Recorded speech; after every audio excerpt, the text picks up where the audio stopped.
प्रीता की माँ ठीक है कह देती है तो प्रीता कॉल कट कर देती है। कॉल कट करने में बाद वो सभी के पास जा कहती है मुझे अभी ही निकलना होगा। प्रीता के चेहरे का खुशी देख सभी समझ रहे थे तो उसे जाने का कह देते हैं। फिर प्रीता अपने सामान को ले कुछ ही वक्त के बाद मिहिर के साथ कार में बैठ एयरपोर्ट जाने के लिए निकल जाती है। मिहिर उसे एयरपोर्ट छोड़ देता है और वो आर्यन की प्राइवेट जेट से मुंबई जाने के लिए निकल चुकी थी। वही उसे एयरपोर्ट छोड़ने के बाद मिहिर मेंशन जाने के लिए निकल चुका था। धीरे धीरे वक्त बीतने लगा। रात का वक्त हो चुका था। मुंबई में प्रीता अपने मॉम डैड के साथ हॉस्पिटल से घर आ चुकी थी। फिर अपने कपड़े बदल वो अपने मॉम डैड दोनों के साथ बहुत दिन के बाद डिनर कर रही थे। खाना खाते हुए ही प्रीता के डैड कहते हैं प्रीता बेटा मैंने जो फैसला लिया था वो इतना गलत साबित होगा मैंने कभी सोचा नहीं था। अपने पिता की बातों को सुन प्रीता कहती है डैडी मैं भी तो कभी इसके अगेंस्ट नहीं गई क्योंकि मैं भी शादी करना चाहती थी कुणाल के साथ।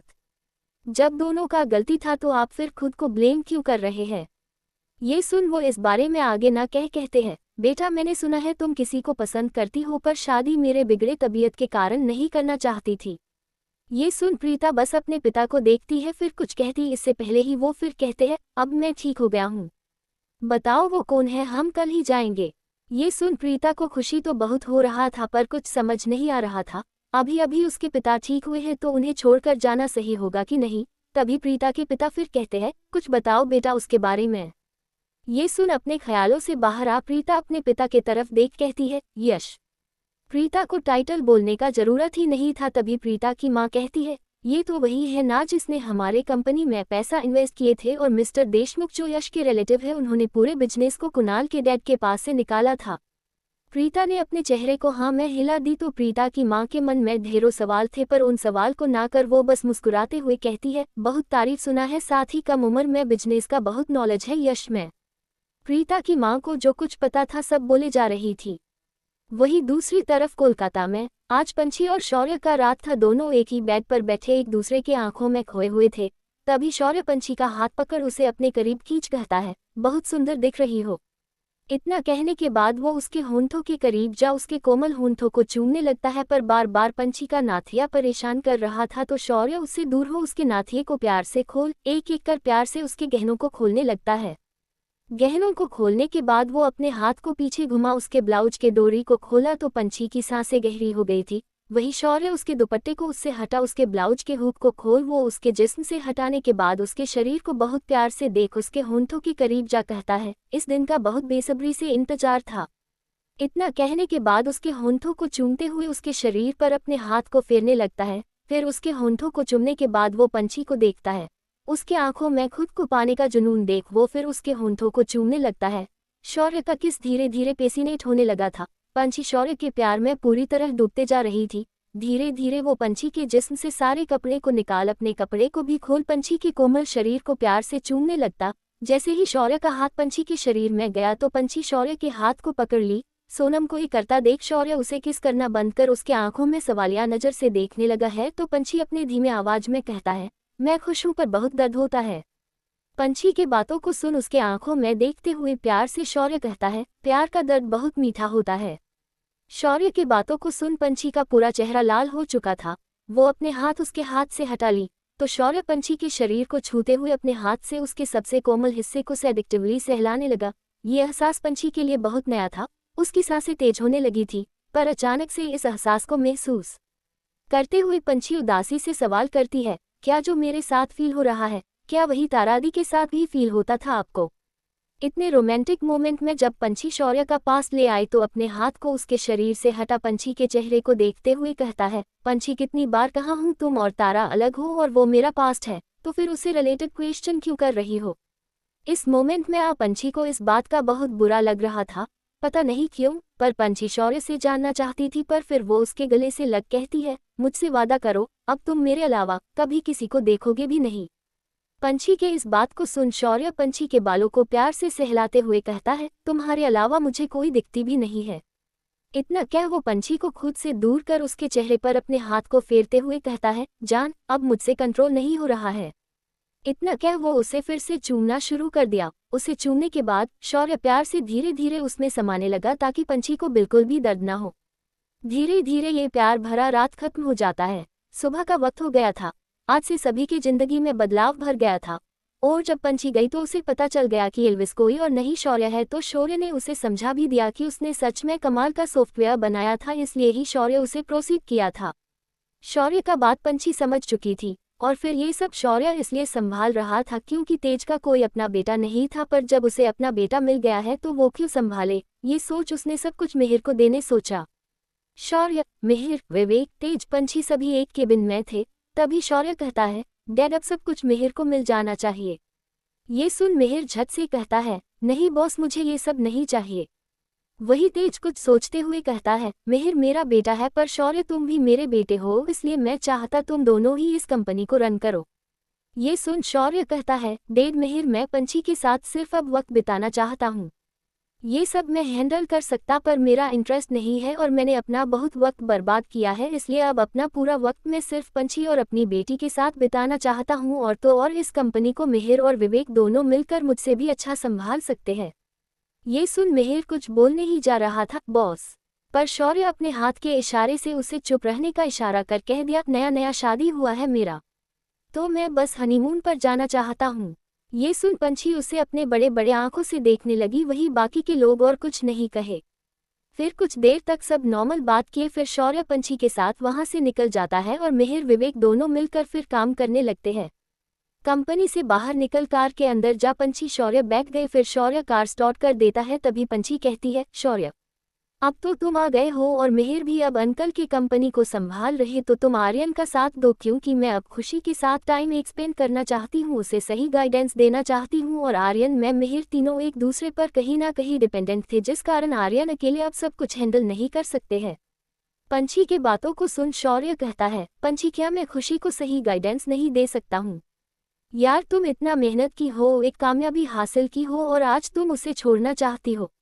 देखो पंछी, मैं वैसे भी 24 घंटा एक सिस्टम के पास बैठ काम नहीं कर सकता हूँ और जान मैं अब भी वही शौर्य हूँ और सब मुझे जानने लगे हैं और नए दुश्मन बनने लगे हैं, इसलिए मैं जो हूँ मुझे रहने दो ताकि मैं तुम सबको प्रोटेक्ट कर सकूँ। शौर्य की बातों को सुन पंछी अपने चेहरे को झुका कहती है, मतलब तुम आगे भी लोगों का जान लेना चाहते हो, सही हो के भी दुनिया की नज़र में एक बुरे इंसान बनकर रहना चाहते हो? पंछी के बातों को सुन शौर्य अपना कार साइड में रोक अपने सीट बेल्ट को खोल पंछी के करीब जा कहता है, मुझे कोई फर्क नहीं पड़ता है लोग मुझे क्या समझते हैं, मैं सिर्फ तुम्हारे नज़र में अच्छा इंसान बनकर रहना चाहता हूँ। शौर्य की बातों को सुन पंछी शौर्य के आंखों में देखने लगती है। वहीं दूसरी तरफ मिहिर विवेक को काम करने का बोल उठ केबिन से बाहर जा तेज के केबिन के पास जा केबिन नॉक करता है तो तेज उसे अंदर आने का परमिशन दे देते हैं। तभी मिहिर केबिन डोर खोल अंदर जा अपने डैड के अपोजिट चेयर पर बैठ कहता है, डैड मैंने भी बहुत सोचा, पर मैं भी ये सब काम के लिए नहीं बना हूँ। बॉस के जाने के बाद मैं बस सबको प्रोटेक्ट कर रहा था, इसलिए पंछी और आर्यन के साथ कंपनी चला जाता ताकि पंछी या आर्यन किसी को भी कोई हार्म ना कर सके। पर अब बॉस आ गए हैं तो मुझे बहुत अच्छे से पता कोई हार्म नहीं होगा। और बात रहा कंपनी संभालने का, तो मैं संभाले या बॉस या मेरा विवेक, क्या ही फर्क पड़ता है। मैं चाहता ये सब विवेक संभाले, क्योंकि वो कभी मेरे या बॉस की तरह बनना नहीं चाहता था, वो तो बस हालात की वजह से उसे बनना पड़ा। बाकी मैं विवेक का हमेशा बैक सपोर्ट में हूँ, पर इस कंपनी का जो भी राइट्स आप मुझे देना चाहते वो मेरे विवेक को दीजिए। तेज के होंठों पर मुस्कान छा जाता है और वो मुस्कुराते हुए कहता है, तुम शौर्य दोनों एक जैसे हो, बस तुम हर काम गुस्से से करते और वो शांत होकर। तेज की बातों को सुन मिहिर के होंठों में भी मुस्कान छा जाता है। वही तेज मुस्कुराते हुए आगे कहता है, और मेरे लिए तुम जैसे हो वैसे ही विवेक भी है। मुझे ये जान थोड़ा अजीब लगा था, पर बेटा ये तुम्हारा लाइफ है, तुम इस डिसीजन से खुश हो तो मुझे कोई प्रॉब्लम नहीं है। ये सुन मिहिर को अच्छा लगता है। फिर दोनों कुछ देर तक बातें करते हैं। ऐसे ही धीरे धीरे वक्त बीतने लगता है। शाम का वक्त हो चुका था। मुंबई में प्रीता के माता पिता प्रीता के साथ यश के घर पहुंच गए। यश को प्रीता ने पहले इन्फॉर्म कर दिया था, तो वो सबको बोल कर रखा था। और तो और सभी यश को शादी करने का बोल कर थक चुके थे, और आज वो खुद शादी का बोला तो सभी खुश भी हो गए और हाँ भी कर दिए थे। कुछ ही वक्त में प्रीता और उसके माता पिता पहुंच गए। फिर जैसे ही कार से बाहर निकल मेंशन के दरवाजे के पास आए, यश की पूरे फैमिली खातिरदारी में लग गए थे। सभी अंदर आ बैठ गए, फिर बातें करने लगे थे। और यश के पूरे परिवार को प्रीता बहुत पसंद भी आ गई थी। वही प्रतीक को तो पता ही था सब कुछ, और इस बात से वो बहुत खुश भी था। उसे भी प्रीता बहुत अच्छी लगी थी। वही प्रीता के परिवार को तो यश पसंद ही था। दोनों परिवार ने रात 8 बजे तक बातें किया, फिर साथ रात का खाना खाए और फिर प्रीता और उसके माता पिता वहां से निकल जाते हैं। कोलकाता में अब तेज भी शौर्य के साथ उसके मेंशन में ही रहने लगा था। रात के 9 बज चुके थे, सभी मेंशन आ गए। मेंशन आने के बाद सभी फ्रेश हो गए, फिर साथ रात का डिनर करने लगे। डिनर करने के बाद सभी अपने रूम जा रहे थे, तभी मिहिर शौर्य से कहता है, बॉस मुझे आपसे बात करना है। ये सुन शौर्य हाँ कहता है, फिर मिहिर और शौर्य स्टडी रूम चले जाते हैं। स्टडी रूम जाने के बाद दोनों साथ बैठ बातें करने लगते हैं। तभी मिहिर कहता है, बॉस मैं सिर्फ आपके साथ काम करना चाहता। शौर्य को पता था यही होगा। शौर्य मुस्कुरा कर कहता है, ओके, वैसे भी तुम्हारे और विवेक के बिना शौर्य कुछ नहीं है। शौर्य की बातों को सुन मिहिर को बहुत अच्छा लगा। दोनों फिर कुछ देर तक बातें करने के बाद खड़े हो सोने के लिए स्टडी रूम से जाने लगते हैं। तभी जैसे ही दोनों बाहर निकलते हैं, खुशी शौर्य के पैर से जा चिपक कहती है, डैडी खुशी दूध नहीं पिएगी। तभी पंछी वहां कहती है, शांति से पियो, नहीं तो तुम्हें सुबह 2 ग्लास पिलाऊंगी, और नहीं पी तो तुम्हारे चॉकलेट और बाकी फास्ट फूड्स तुम्हें नहीं मिलेगा। पंछी की धमकी को सुन शौर्य को हंसी आ रहा था। वही खुशी कहती है, देखो ना डैडी। ये सुन पंछी कुछ फिर बोलने जा रही थी, पर शौर्य उसे बोलने से रोक लेता है। फिर पंछी के हाथ से दूध ले खुशी को अपने से दूर कर अपने घुटने के बल बैठ खुशी की तरफ दूध बड़ा कहता है, पता है दूध में बहुत ताकत होता है और तुम्हें तो ताकतवर बनना चाहिए ना। ये सुन खुशी कहती है, पर आप हो ना, मुझे क्या जरूरत ताकतवर बनने का। ये सुन शौर्य कहता है, अभी हूं पर जरूरी तो नहीं हर वक्त रहूं। शौर्य की बातों को सुन खुशी दूध का ग्लास ले कहती है, हाँ, इतने दिनों तक भी तो आप मेरे साथ नहीं थे डैडी। इतना कहने के बाद खुशी दूध पीने लगती है। वही शौर्य के चेहरे पर उदासी छा जाता है, उसके साथ साथ पंछी और मिहिर के चेहरे पर भी। फिर खुशी दूध पी ली तो पंछी उसके हाथ से ग्लास ले ली। फिर मिहिर अपने रूम चला गया और शौर्य पंछी खुशी के साथ अपने रूम जा लेट गए। खुशी कुछ ही वक्त में सो चुकी थी। खुशी के सोने के बाद शौर्य पंछी धीरे धीरे बातें करने लगे। शौर्य पंछी को हनीमून पर चलने के लिए मना रहा था, पर पंछी मानने का नाम ही नहीं ले रही थी, तो शौर्य उसे मनाने के लिए फोर्स करने लगा। धीरे धीरे ये रात बीतने लगा था, पर पंछी अब तक मानी नहीं थी, तो आखिर में शौर्य अभी सोने का फैसला करता है। फिर ये रात धीरे धीरे बीतने लगता है। सुबह का वक्त हो गया था। पंछी का नींद खुल गया तो टाइम देखने के बाद पंछी खुशी को जगाने लगी, पर खुशी जागने का नाम ही नहीं ले रही थी, और इस शोर से इरिटेट हो शौर्य का नींद खुल गया और वो अपने आंखों को चिपते हुए खोला, पर सामने का नजारा देख उसके होंठों पर मुस्कान छा गया। ये यही तो चाहता था कि सुबह सुबह वो आंखें खोले तो उसका फैमिली उसके साथ हो। वो मुस्कुराते हुए देखे जा रहा था तो पंछी कहती है, अपनी बेटी को उठाओ। ये सुन शौर्य मुस्कुराते हुए खुशी के पास जा उसके पेट में गुदगुदी करने लगता है, जिस कारण उसका नींद खुल चुका था। फिर शौर्य खुशी को अपने साथ बाथरूम ले जाता और उसके साथ खेलते हुए नहाता है। फिर उसे स्कूल के लिए रेडी कर पंछी को नहाकर बाहर आता देख कहता है, मैंने तुमसे कुछ पूछा था। ये सुन पंछी अपने बालों को सुखाते हुए कहती है, मुझे नहीं जाना शौर्य। ये सुन खुशी को तैयार करने के बाद कहता है, खुशी नीचे जाओ।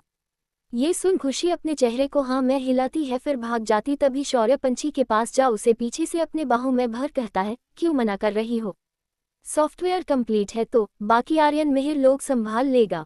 ये सुन पंछी शीशे से शौर्य को देखती है।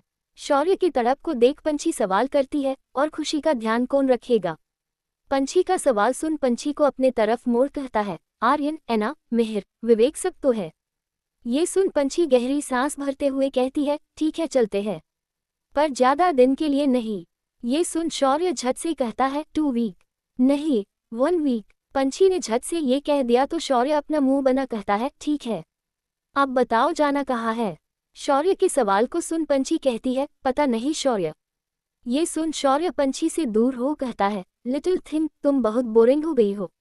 शौर्य की बातों को सुन पंछी शौर्य के पास जा उसके कॉलर को पकड़ अपने करीब कर कहती है, अच्छा मैं बोरिंग हो गई हूं तो फिर शादी क्यों किए, कर लेते किसी और से शादी।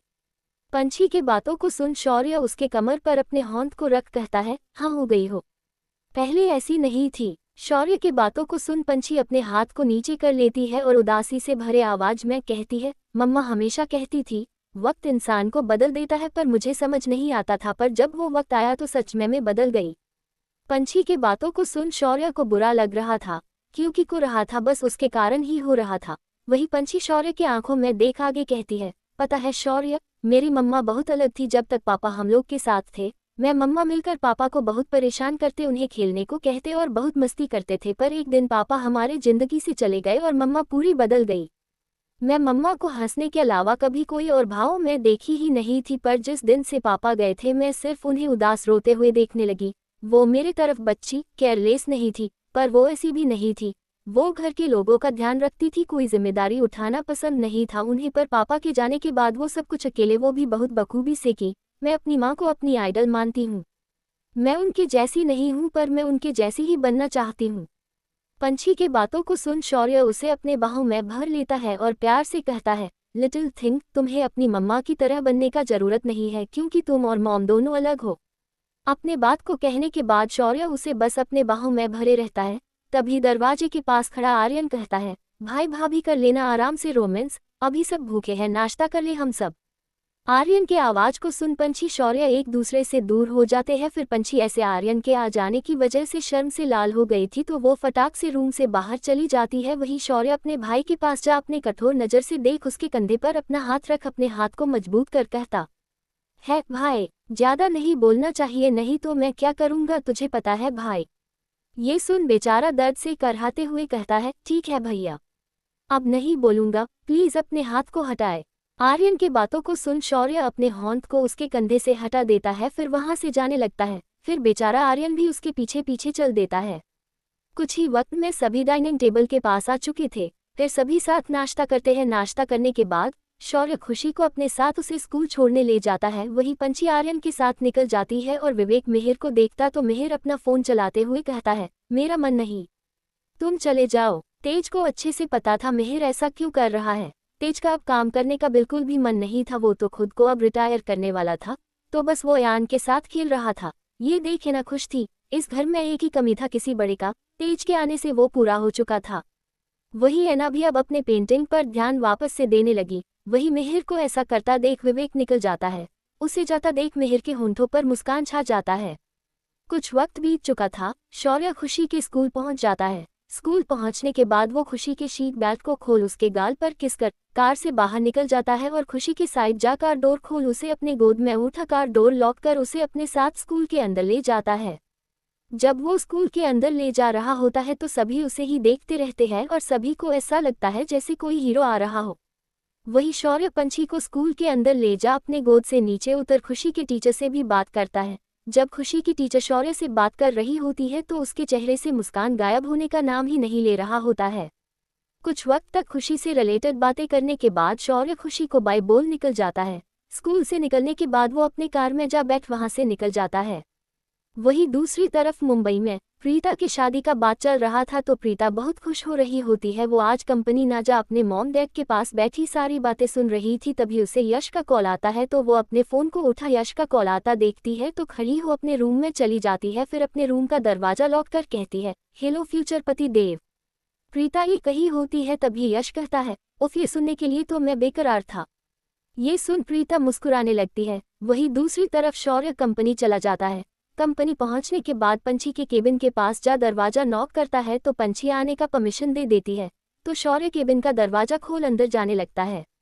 पंछी जब शौर्य को देखती है तो उसके होंठों पर मुस्कान छा जाता है और मुस्कुराते हुए वो शौर्य की तरफ देखने लगती है। तभी शौर्य पंछी के पास जा टेबल से लग पंछी के चेयर को अपने तरफ कर कहता है, तो डिसाइड किया। ये सवाल सुन पंछी मुस्कुराते हुए शौर्य की तरफ देख कहती है, शौर्य तुम तो बच्चों की तरह जिद मचाए हुए हो। ये सुन शौर्य कहता है, जो समझना है समझ ली, बस जल्दी से हनीमून पर चलो। ये सुन पंछी मुस्कुराने लगती है। मुस्कुराते हुए वो कहती है, सिंगापुर चले। ये सुन शौर्य कहता है, नोट बैड। ओके, तो मैं कल का सब बुकिंग कर लेता हूँ। ये सुन पंछी मुस्कुरा कर कहती है, बहुत जल्दी है आपको। ये सुन शौर्य मुस्कुरा कर कहता है, जल्दी तो होगा ही, बच्चे कबाब में हड्डी बनते हैं।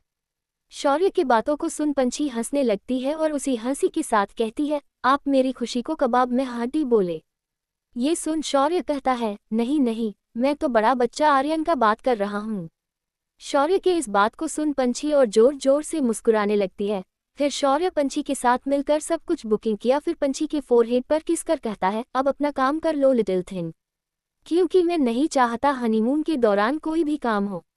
अपने बात को कहने के बाद शौर्य जाने लगता है तो पंछी बस शौर्य को जाता हुआ देखने लगती है। धीरे धीरे आज का दिन पार होने लगता है। रात का वक्त हो चुका था। सभी डिनर के लिए डाइनिंग टेबल पर बैठ साथ रात का डिनर किए। फिर शौर्य घूमने जाने का बात बता देता तो खुशी कहती है, खुशी भी घूमने जाएगी। ये सुन शौर्य पंछी की तरफ देखता है तो पंछी खुशी से कहती है, नहीं खुशी नहीं जाएगी, खुशी का एग्जाम आने वाला है ना। ये सुन खुशी का चेहरा उदासी से लटक जाता। तभी शौर्य कहता है, खुशी का एग्जाम खत्म हो जाएगा, फिर खुशी को मैं घुमाने ले जाऊंगा जहां मेरी खुशी जाना चाहेगी। शौर्य की बातों को सुन खुशी झट से कहती है, सच्ची डैडी। ये सुन शौर्य अपने चेहरे को हाँ में हिला देता है तो खुशी फिर अयान के साथ खेलने लगती है। फिर कुछ देर तक सभी बातें करते हैं, फिर सोने चले जाते हैं। सोने के लिए पंछी शौर्य रूम जाते हैं तो खुशी को सुलाने के बाद पंछी शौर्य मिलकर पैकिंग करते हैं। फिर दोनों सोने के लिए बेड पर चले जाते हैं। धीरे धीरे ये रात बीतने लगता है। सुबह हो चुका था। शौर्य आज खुशी को स्कूल नहीं जाने दिया। कुछ वक्त के बाद शौर्य पंछी दोनों सभी को बाय बोल एयरपोर्ट जाने के लिए निकल जाते हैं। उन्हें छोड़ने के लिए मिहिर और आर्यन दोनों ही गए हुए थे। कुछ वक्त के बाद एयरपोर्ट आ जाता है। फिर पंछी शौर्य कार से बाहर निकल आर्यन मिहिर दोनों को बाय कर अंदर चला जाता है और अपने प्राइवेट जेट में जा बैठ जाता है। दोनों के बैठने के कुछ वक्त बाद जेट उड़ान भर जाता है। बहुत दिन के बाद दोनों एक साथ अकेले टाइम एक्सपेंड करने वाले थे, जिससे शौर्य और पंछी दोनों को बहुत खुश थे। वहीं दूसरी तरफ मिहिर और आर्यन दोनों आज बाहर जाने का प्लान बना रहे थे। दोनों के बीच बहुत दिन से कुछ सही नहीं चल रहा था और अभी ठीक हुआ था तो वो साथ थोड़े टाइम एक्सपेंड करने का सोच रहे थे। धीरे धीरे वक्त बीतने लगा। करीबन 5 घंटे के बाद शौर्य पंछी सिंगापुर के सबसे बड़े होटल में पहुंच गए। फिर दोनों होटल के अंदर गए। फिर शौर्य चेकिंग किया और रूम का चाबी लेने के बाद शौर्य पंछी दोनों ही रूम के अंदर जाने लगता है। कुछ ही वक्त में दोनों रूम के अंदर चले जाते हैं। तभी टाइम देख शौर्य कहता है, अभी तो शाम का 7 ही बज रहा है, जल्दी से रेडी हो जाओ, हम कहीं चलते हैं। ये सुन पंछी हाँ कहने में बाद अपने लिए ड्रेस निकलने लगती है। तभी शौर्य कहता है, लिटिल थिंग, हम लोग हनीमून के लिए आए हैं तो ये सब बोरिंग ड्रेस क्यों लेकर आए हो? ये सवाल सुन पंछी कहती है, ताकि तुम्हारे साथ इंटरेस्टिंग ड्रेस ले सकूं। पंछी के बातों को सुख शौर्य मुस्कुराने लगता है। फिर कुछ ही वक्त में पंछी फ्रेश हो आ जाती है, वही शौर्य भी फ्रेश होने चला जाता है। पंछी के हो ड्रेस निकाला था, उसे अंदर रख रेड कलर का ऑफ शोल्डर वन पीस निकाल उसे पहन लेती है और सुंदर से रेडी होने लगती है। तभी शौर्य अपने बालों को सुखाते हुए बाहर आता है और पंछी को देखता है तो बस देखता रह जाता है। फिर वो उसके पास जा उसे अपने भीगे जिस्म के करीब कर उसे पीछे से ही अपने बाहों में भर कहता है, अब तो मेरा दिल बिल्कुल नहीं कर रहा तुम्हें ऐसे बाहर ले जाने का। इतना कहने के बाद उसके बालों को साइड कर उसके गर्दन को चूमने लगता है। तभी पंछी कहती है, शौर्य क्या कर रहे हो? पंछी के सवाल को सुन शौर्य कहता है, प्यार कर रहा हूँ जान। इतना कहने के बाद उसे अपने तरफ मोड़ उसके होंठों को चूमने ही वाला होता है, पर पंछी उसे चूमने से रोक कहती है, शौर्य मेरा लिपस्टिक मिट जाएगा। ये सुन शौर्य हंसने लगता है तो पंछी के चेहरे पर उदासी छा जाता और वो अपने उदासी से भरे आवाज में कहती है, तुम हंस क्यों रहे हो? पंछी के सवाल पर शौर्य अपने हंसी को बंद कर कहता है, क्योंकि मेरे लिटिल थिंग की लिपस्टिक लगाना आ गया है। तभी पंछी को अपना पूरा मेकअप याद आने लगा तो वो भी मुस्कुराने लगती है। तभी शौर्य उसके चेहरे पर अपने हाथ को रख प्यार से फेरते हुए कहता है, बहुत सुंदर दिख रही हो तुम। इतना कह उसके माथे को प्यार से चूम लेता है। फिर शौर्य भी जल्दी से रेडी हो जाता है। रेडी होने के बाद पंछी के साथ रूम से बाहर निकल जाता है। फिर पंछी को खड़ा रहने का बोल रिसेप्शनिस्ट के पास जा कहता है, रूम नंबर 201 को डेकोरेट करते वक्त रेड रोजेस का ज्यादा इस्तेमाल होना चाहती। ये सुन वो यस सर बोल देती है। फिर शौर्य पंछी के पास जाता है तो पंछी सवाल करती है, क्या बोलने गए थे तुम? पंछी के सवाल पर शौर्य उसका हाथ थामता है और अपने साथ ले जाते हुए कहता है, बस रूम को फिर क्लीन करने को कह रहा था। ये सुन पंछी कहती है, ऐसे कैसे, हमारे ना रहने पर तुम रूम क्लीन करने कह सकते हो? अगर इससे आगे वो कुछ कहती इससे पहले शौर्य कहता है, लिटिल थिंग कुछ नहीं होगा, अब चलो शांति से। विस्मयादिबोधक चिन्ह उद्धरण चिन्ह। ये सुन पंछी झट से कहती है, अगर तुम्हें ऐसी ही बीवी चाहिए जो बोले ना तो ठीक है, मैं नहीं बोलती। ये सुन शौर्य हंसने लगता है और वो मुस्कुरा कर कहता है, ओह लिटिल थिंग, मेरा कहने का मतलब था फालतू बातों मत सोचो। ये सुन पंछी फिर कुछ नहीं कहती है और बस दोनों बाहर आ जाते हैं। बाहर आने के बाद दोनों कार के अंदर जा बैठते हैं। शौर्य यहाँ का सब इंतजाम कर लिया था। दोनों फिर घूमने के लिए निकल जाते हैं। पहले दोनों शॉपिंग के लिए जाते हैं। जब दोनों का शॉपिंग करते हुए रात का 9 बज जाता है तो दोनों डिनर के लिए रेस्टोरेंट चले जाते हैं। वहां जाने के बाद शौर्य पंछी को जो रेस्टोरेंट लेकर गया था वहां पहले ही बुक कर रोमांटिक डेकोरेशन करने को कह दिया था। जब शौर्य पंछी दोनों साथ अंदर जा रहे थे तो दोनों को वहां मौजूद सभी लोग देख रहे थे। वही शौर्य को वहां का मैनेजर खुद लेने आया, क्योंकि वो रेस्टोरेंट में बुकिंग करवाना बहुत मुश्किल था। पर जब मैनेजर को पता चला एक ही घंटे के अंदर बुकिंग का डेकोरेशन वगैरह किसी कपल के लिए हो रहा तो उससे मैनेजर इतना समझ गया था जरूर कोई बहुत बड़ा आदमी होगा, पर जब वो नाम जाना और सर्च किया तो कोई बैकग्राउंड उसे नजर नहीं आया, जिससे मैनेजर कंफ्यूज तो था पर फिर भी स्वागत के लिए खुद आया। दोनों को रोमांटिक डेकोरेशन के पास ले जाया गया। जब पंछी ये सब देखी तो पंछी के होंठों पर मुस्कान छा जाता है। तभी रेस्टोरेंट का ओनर वहां आता है। ओनर को आता देख मैनेजर सीधा खड़ा हो जाता है। फिर उसके आते ही वो ओनर को ग्रिड करता है, पर उसकी तरफ ध्यान न दे वो शौर्य के पास जा कहता है, hi Elvish, how are you? Fine Chang. दोनों फिर थोड़ा बहुत बात किए, फिर चेंग उसे बैठने को कहता है। फिर पंछी से भी हैंड शेक कर बातें करता है और एल्विश नाम को सुनने के बाद उस मैनेजर का आंख फटा का फटा रह जाता है। बिजनेस की दुनिया में शौर्य एल्विश के नाम से बहुत फेमस हो चुका था और एल्विश को बहुत कम लोग देखे थे, जिसमें यहाँ का ओनर भी था। ओनर और मैनेजर वहां से चले जाते हैं और वहां वाइन के साथ साथ पंछी का फेवरेट डिश के साथ साथ लाइट म्यूजिक भी प्ले हो रहा था। पंछी वाइन नहीं पीती थी, पर शौर्य उसे पीने के लिए फोर्स करता तो वो वाइन पीती है। फिर दोनों खाते हुए अपने पुराने पल को याद करते हुए बातें कर रहे थे। दोनों का जब हो जाता है तो दोनों खड़े हो जाते हैं और रेस्टोरेंट से बाहर निकल कार के अंदर जा बैठ जाते हैं। फिर कुछ ही वक्त के बाद होटल पहुंच जाते हैं। आज पंछी बहुत खुश थी इतने साल के बाद शौर्य के साथ वक्त बिताकर। दोनों जन होटल के अंदर अपने रूम के दरवाजे के पास आते हैं तो शौर्य दरवाजा खोलता है। फिर पंछी को रूम पूरा अंधेरा दिखता है तो वो कहती है, ये लोग ना क्लीन करने के बाद लाइट ऑफ कर चले गए होंगे, एक तो बाहर भी अंधेरा कर दिए है। पंछी कहते हुए अंदर जैसे ही कदम रखी फूलों का बारिश होने लगता है, जिससे देख पंछी हैरान हो जाती है। फिर शौर्य भी उसके साथ अंदर आता है। फिर रूम का लाइट जल जाता और पूरे रूम को फूलों से डेकोरेशन देख पंछी हैरान रहती है। तभी शौर्य रूम डोर लॉक कर देता है और पंछी के करीब जा कहता है, कैसा लगा? शौर्य का सवाल सुन पंछी शौर्य की तरफ मुड़ उसके बाहों में समा कहती है, बहुत अच्छा, आज तुमने मुझे पूरे 5 साल का खुशी एक ही बार दे दिया है, मेरे लिए इतना कुछ करके। पंछी की बातों को सुन शौर्य उसके बालों को प्यार से सहलाते हुए कहता है, नहीं पंछी, 5 साल के दर्द के सामने ये कुछ भी नहीं है। शौर्य की बातों को सुन पंछी शौर्य की तरफ मुड़ती है और शौर्य की आंखों में देखने लगती है। तभी शौर्य उसके आंखों में डूब अपने हाथ को उसके कमर पर रख उसे अपने करीब कर उसके होंठों के करीब जा उसके होंठों को प्यार से चूमने लगता है। उसके होंठों को प्यार से चूमने के बाद उसे अपने गोद में उठा कहता है, आज कोई सेड बातें नहीं लिटिल थिंग, आज सिर्फ प्यार भरी बातें और प्यार भरा रात होगा। शौर्य की बातों को सुन पंछी के होंठों पर मुस्कान छा जाता है। वही शौर्य पंछी को बेड पर जा रख उसके बेहद करीब जा उसके होंठों को चूमते हुए उसके शरीर को चूमने लगता है। फिर एक एक कर उसके शरीर के सारे कपड़े निकाल उसके जिसके हर एक कोने को चूमते हुए अपने चूमने का निशान देने के बाद उसे प्यार देने लगता। शौर्य के प्यार में पंछी इस कदर डूब गई थी कि उसके मधोश से भरी सिसकियां पूरे रूम में गूंज रहा था। वही दूसरी तरफ कोलकाता में मिहिर और आर्यन दोनों बार में बैठ ड्रिंक कर रहे थे। तभी आर्यन सवाल करता है, आखिर तुमने ऐसा क्या क्यों था? आर्यन को पूरा भरोसा था वो सब कंपनी में मिहिर किया था। तभी मिहिर आर्यन की तरफ देखता है। उसके सवाल को सुन मिहिर को समझने में जरा भी देरी नहीं लगा था आखिर आर्यन किस चीज को लेकर सवाल कर रहा है। वही आर्यन को बताने में मिहिर को कुछ था नहीं, वैसे भी आर्यन उसका बेस्ट फ्रेंड भी था तो वो उसे एक एक बात बताने लगता है। मिहिर का पूरा बात जानने के बाद आर्यन कहता है, एक तरफ तू कहता है मैं तेरा दोस्त हूँ, दूसरी तरफ जब कुछ बताने का बात आता है तो तू मुझे नहीं बताता, क्या तुझे मुझ पर भरोसा नहीं है? आर्यन की बातों को सुन मिहिर उसके कंधे पर हाथ रख कहता है, ऐसा नहीं है आर्यन, पर तुझे पता है ना मैं ये सब बातें बता नहीं पाता हूँ।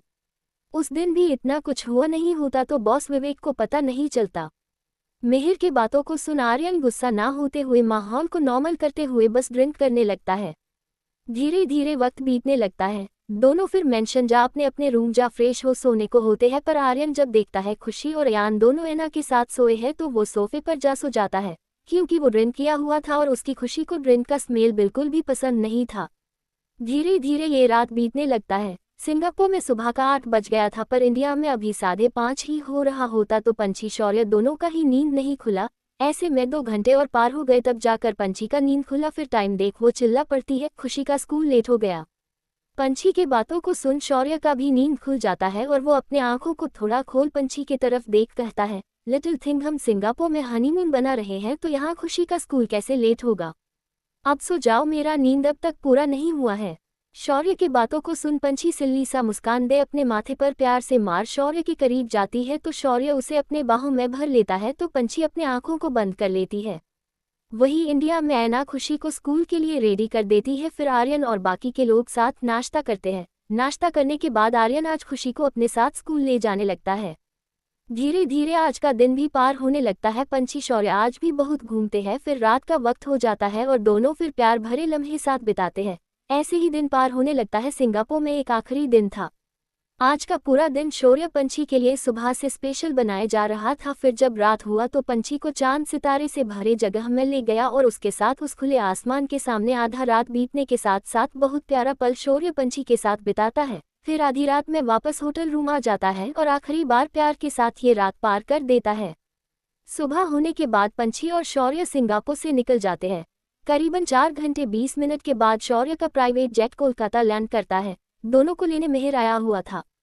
दोनों जब प्राइवेट जेट से बाहर निकल कार के पास आते हैं तभी मिहिर मुस्कुराते हुए कहता है, मुझे तो लगा था आप दोनों हनीमून से वापस ही नहीं आने वाले हो। ये सुन पंछी कुछ नहीं कहती है। वही मिहिर के मोकिंग स्माइल को देख शौर्य कहता है, मिहिर लगता है तुझे भी हनीमून में जाना है। ये सुन मिहिर आगे कुछ नहीं कहता है। फिर तीनों कार में जा बैठ जाते हैं और कुछ वक्त के बाद मेंशन आ जाता है। मेंशन आने के बाद तीनों कार से बाहर निकल जाते हैं। फिर तीनों मेंशन के अंदर जाते हैं तो दोनों प्रीता और यश को वहां मौजूद देखते हैं। तो तीनों अंदर जाते हैं तभी प्रीता यश दोनों ही अपने शादी फिक्स होने का बात बता देता है। आज से 11 दिन के बाद दोनों का शादी का मुहूर्त निकला था और उससे पहले बाकी के रस्म होने थे। ये जान सभी बहुत खुश थे। ऐसे ही हंसते खेलते दिन पार होने लगता है। 7 दिन बीत जाते हैं और सभी मुंबई चले जाते हैं प्रीता यश की शादी के लिए। पंछी और उसका पूरा परिवार यश की तरफ से था। वही एना प्रीता के पास चली जाती है। मुंबई जाने के बाद आज का दिन पार हो गया। अगला दिन आज एंगेजमेंट था तो एंगेजमेंट प्रीता के मेंशन में रखा गया था। तो शाम होते हो सभी एंगेजमेंट के लिए तैयार होने लग जाते हैं। तैयार होने के बाद सभी प्रीता के मेंशन जाने के लिए निकल जाते हैं। आज यश बार बार अपने लुक को देखे जा रहा था। तभी कार में जो पंछी, खुशी और शौर्य यश के साथ ही बैठे थे। यश को ऐसा करता देख पंछी कहती है, वैसे तुम बंदर जैसे हो पर फिर भी आज थोड़े इंसान दिख रहे हो तो बार बार खुद को देखने का जरूरत नहीं है। पंछी के कॉम्प्लीमेंट को सुन खुशी शौर्य मुस्कुरा रहे थे। वही यश उसे घूर कर देखा। फिर पंछी भी मुस्कुराने लगी। ऐसे ही बातें करते हुए रास्ता पार हो गया और सभी प्रीता के मेंशन पहुंच जाते हैं। वहां पहुंचने के बाद प्रीता के पेरेंट्स सभी का स्वागत करते हैं। फिर एंगेजमेंट का रस्म शुरू हो जाता है। यश प्रीता एक दूसरे को एंगेजमेंट रिंग पहनाते हैं। फिर सभी साथ बातें करने के बाद खाना खाते हैं। फिर वहां से निकल जाते हैं। कार में बैठे यश बस अपने रिंग को ही देखे जा रहा था। सभी का एंगेजमेंट करने के बाद कुछ ऐसा ही हाल होता है। कुछ वक्त के बाद सभी यश के मेंशन पहुंच जाते हैं। सभी औरतें साथ सोने चली गई थी और आर्यन बैचलर पार्टी का इंतजाम करने को कह रहा था। अब शादी है और पार्टी ना हो ऐसा आर्यन होने नहीं दे सकता था। आज का रात बीत गया। अगला दिन घर में एक पूजा हुआ। फिर सभी साथ बातें किए। फिर रात के वक्त अपने बैचलर पार्टी के लिए निकल जाते हैं। इस बारे में जान सभी लड़कियों को बहुत गुस्सा आ रहा था और सभी कुछ सोचे तो थी नहीं तो बस साथ बैठ बातें किए जा रही थी। वैसे भी इस बार के पार्टी में लड़के ने किसी भी डांसर को नहीं बुलवाया था क्योंकि उस बार तो सभी बच गए थे पर इस बार बचना मुश्किल होता। धीरे धीरे ये रात बीतने लागत है। सभी लड़के पार्टी के बाद घर आते हैं। सभी थोड़े नशे में थे। आज एंजॉयमेंट के चक्कर में सभी ने ड्रिंक कर लिया था, यहाँ तक कि विवेक ने भी। पर मिहिर ने ड्रिंक कम किया था तो वो विवेक को संभाल लिया। पर सबसे ज्यादा जो ड्रिंक किया था और अपने होश में नहीं था वो थे यश के डैड। जब सभी घर आए तो यश के डैड अपनी वाइफ को देख उसके पास जा नशे में कहते हैं, शादी हमारे बेटे का है और खिल तुम्हारा चेहरा गया है। ये सुन यश की माँ का चेहरा शर्म से लाल हो गया। वही बाकी के लोग बस मुस्कुराए जा रही थी। तभी यश की माँ अपने पति देव को वहां से ले जाने लगी। तभी यश के पिता फिर कहते हैं, हम दोनों को भी एक बार फिर शादी कर लेना चाहिए। हम दोनों फिर से अपने प्यार भरे पल को साथ जिएंगे। यश की माँ अपने पति की बातों से परेशान हो गई। फिर जल्दी से उसे अपने साथ किसी तरह ले गई। फिर उन दोनों के जाने के बाद मिहिर विवेक भी सोने चले गए। वही एना तो यहाँ थी नहीं, प्रीता के घर पर थी। वो गुस्सा करने वाला कोई था नहीं तो वो भी सोने चला जाता है। अब सिर्फ ससुर और दामाद अपने सिर को झुकाए मौजूद थे। बाकी परिवार के सभी लोग पहले ही सोने जा चुके थे। तभी कुसुम कहती है, क्या वैभव हमेशा आप बच्चों के साथ बच्चे बन जाते हैं? आपको रोकना चाहिए पर आप हो कि। कुसुम ने इतना कहा ही था तभी पंछी कहती है, मम्मा गलती पापा का नहीं है, गलती इन लोगों का ही होगा। जब देखो खुद तो वो काम करते हैं साथ ही मेरे पापा को भी मजबूर करते हैं। पंछी के बातों को सुन शौर्य कहता है, तुम्हारे पापा 2 साल के बच्चे हैं क्या? शौर्य की बातों को सुन कुसुम कहती है, सही बोले शौर्य, ये 2 साल के बच्चे थोड़ी है जो कोई बोले या मजबूर करे तो ये ड्रिंक कर ले। तभी वैभव कहता है, सुनो ना, सुबह डांट लेना। मुझे बहुत नींद आ रहा है। वैभव की बातों को सुन कुसुम वैभव को गुस्से में घूरते हुए देख कहती है, मेरा समझाना आपको डांटना लग रहा है। ठीक है, नहीं समझाऊंगी। जो करना है आपको आप करो। इतना कह गुस्से में कुसुम सोने चली जाती है। वही पंछी भी शौर्य को अपने खा जाने वाले नज़र से देख गुस्से में चली जाती है। तभी वैभव अपने आगे आए बाल को पीछे कर कहता है, शौर्य तुम्हें आग में घी डालने में बहुत मजा आता है क्या?